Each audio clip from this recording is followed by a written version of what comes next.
Φίλε οδηγέ, πόσες φορές έχεις πάθει ποτηλιάρισμα? Πω τι ζημιά, ό,τι χειρότερο μπορεί να σου συμβεί όταν οδηγείς.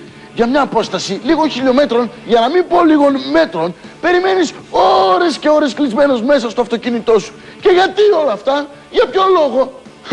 Μην ανησυχείς φίλε οδηγέ, μην ανησυχείς. Το αμάν είναι εδώ ενωμένο δυνατό για να σε συμβουλεύσει πώς μπορείς να κάνεις ευχάριστη και ίσως επικερδή την αναμονή μέσα στο αυτοκίνητο.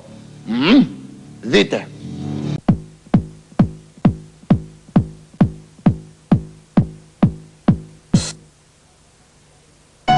Κλείστηκες στο αυτοκίνητο και δεν μπορείς να κάνεις ούτε μπρος ούτε πίσω. Και όπως τα βλέπεις τα πράγματα, θα χρειαστεί να σταματήσεις 3 φορές από 10 περίπου λεπτά ώσπου να περάσει το φανάρι.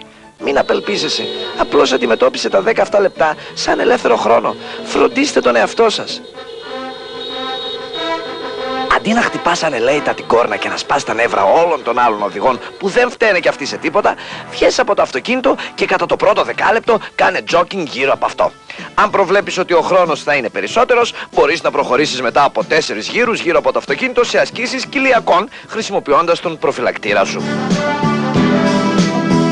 Στο επόμενο δεκάλεπτο θα μπορούσες να συνεχίσεις με δυσκολότερες και πιο εντυπωσιακές ασκήσεις που θα ενθουσιάσουν και θα προσφέρουν θέαμα και στους άλλους οδηγούς.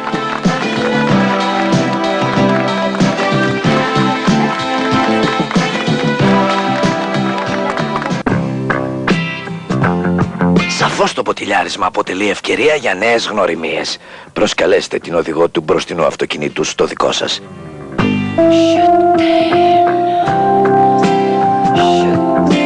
Έτσι και εσείς αλλά και οι υπόλοιποι οδηγοί θα ζήσετε αξέχαστες στιγμές ειδονής που μπορεί να εξελιχθούν σε ομαδικό ποτηλιάρισμα στο αμάξι σας.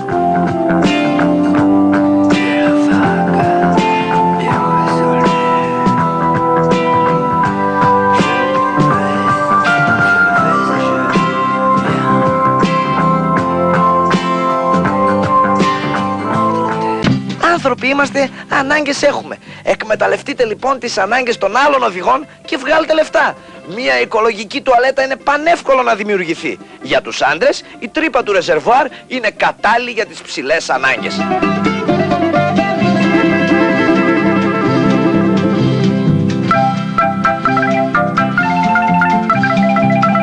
Όσον αφορά τις γυναίκες, κοιτάξτε την πατέντα που σας προτείνουμε. Με το καταπληκτικό αυτό χωνί προσαρμόζονται και αυτές στο ρεζερβουάρ.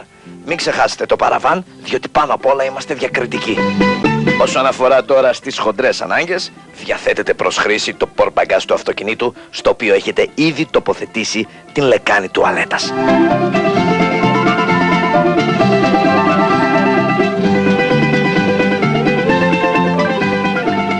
Το ποτηλιάρισμα τελείωσε. Ο χρόνος πέρασε έξυπνα, υγιεινά, επικοδομητικά, χάρη στις συμβουλές του αμάν.